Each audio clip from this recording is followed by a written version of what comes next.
ideological divide has been witnessed between the two factions of ruling Nepal Communist Party.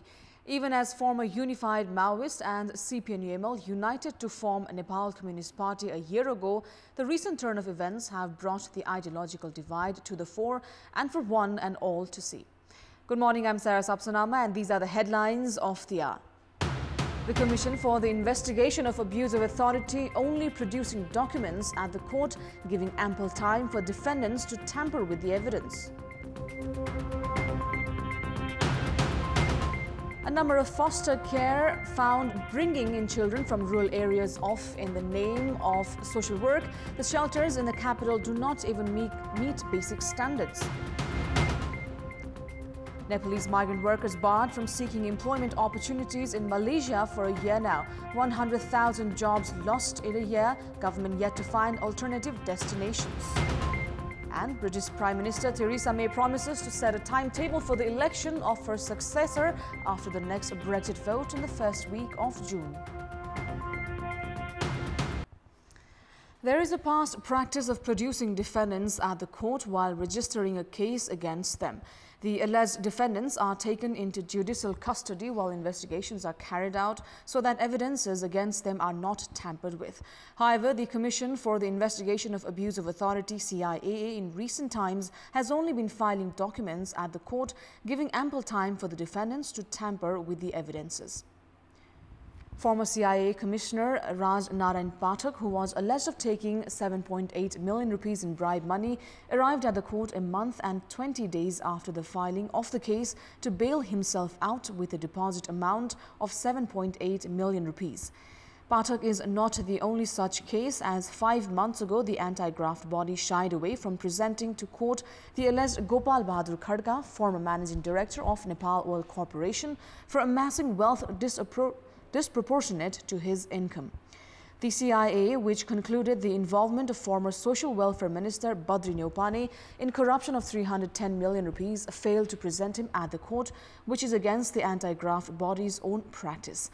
The anti-graft body's failure to produce the culprits at the court has raised speculations whether the institution itself is ensuring protection to alleged criminals. The ruling Nepal Communist Party, after spending about a year on integration process following party unification, has now been exposed to an ideological debate. The disagreement between party co-chairman Pushpa Kamal Dahal and Deputy Prime Minister and Nepal Communist leader Ishwar Pokhrel provides a glaring case of the division between the former Maoist and CPN-UML faction. During the time of unification, the two parties had agreed on driving the party based on people's voice, following the ideology of Marxism and Leninism until the party's General Assembly is held. However, now there is a growing polarization within the party regarding the party's ideology. The former CPN-UML faction has preferred prioritizing people's mandate as per the ideology of the late CPN-UML leader Madan Bhandari. Meanwhile, the Maoist faction is not ready to adopt the kind of democracy propounded by late Bhandari. This has brought to surface the disputes within the leadership level itself. It has been a year since Nepalese workers were barred from going to Malaysia for foreign employment. Despite a few labor-friendly agreements forged during this period, the absence of the implementation part has led to around 100,000 Nepalese losing job opportunities. The Malaysian labor market, which was prohibited for Nepalese workers last year after actions were taken by the Ministry of Labour against half a dozen manpower companies for charging fees from workers in the name of health checkup and visa processing, is yet to be opened. Despite the Nepal government striking an agreement with the government of Malaysia on eliminating the involvement of middlemen to ensure no financial burden on workers 7 months ago, it remains to be implemented. Former administrators have said that diplomatic efforts are imperative for the implementation of the agreement reached with the government of Malaysia. With job opportunities in Malaysia at a complete halt, the number of workers leaving for foreign employment has decreased by 40% lately. It is estimated that around 100,000 workers are losing jobs in Malaysia on an annual basis. With Malaysia prepared to acknowledge the medical report prepared by institutions granted an affiliation by the government of Nepal, they are yet to conclude on the affiliation process. The government is of the belief that doors are to reopen for employment in Malaysia after granting rights to new bodies for medical checkups by breaking the existing syndicate and certification by the Malaysian embassy by excluding the involvement of middlemen in visa processing.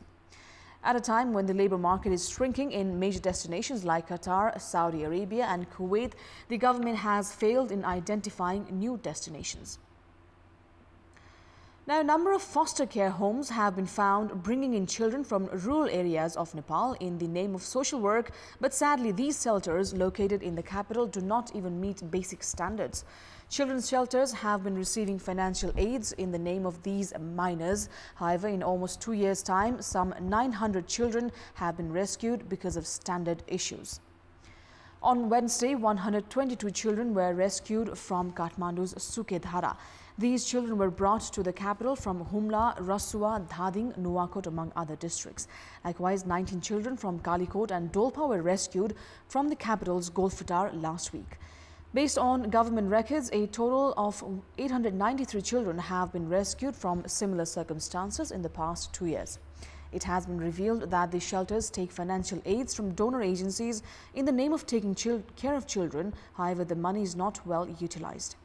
In order to operate a children's shelter, an official permit from the Central Child Welfare Committee needs to be taken. However, majority of the shelter homes have been operating without official permits. The children shelter that was raided on Wednesday had also been operating without an official permit.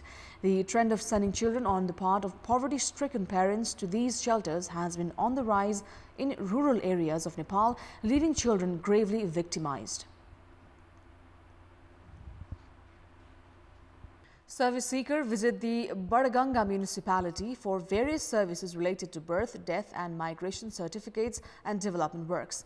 We had asked the service seekers of Badaganga municipality regarding what they think about the service delivery of the municipality. Let's take a look at what they had to say.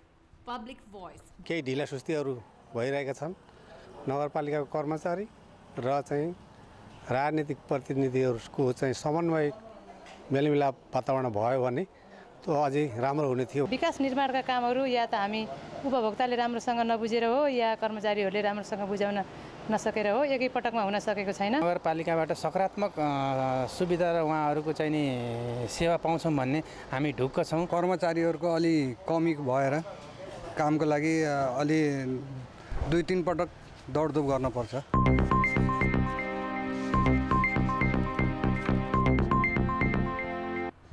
Time now for our segment Public Pulse, where you text us with your opinion. Public Pulse. And your question is, why has stalled employment for Malaysia since 1 year still not open for Nepalese migrants? Your options are A, lack of diplomatic initiative, B, Malaysian government's apathy, and C, handiwork of interest groups. The voting is on. Type NEWS, select your option A, B or C and send it to 34001 to share your opinion with us.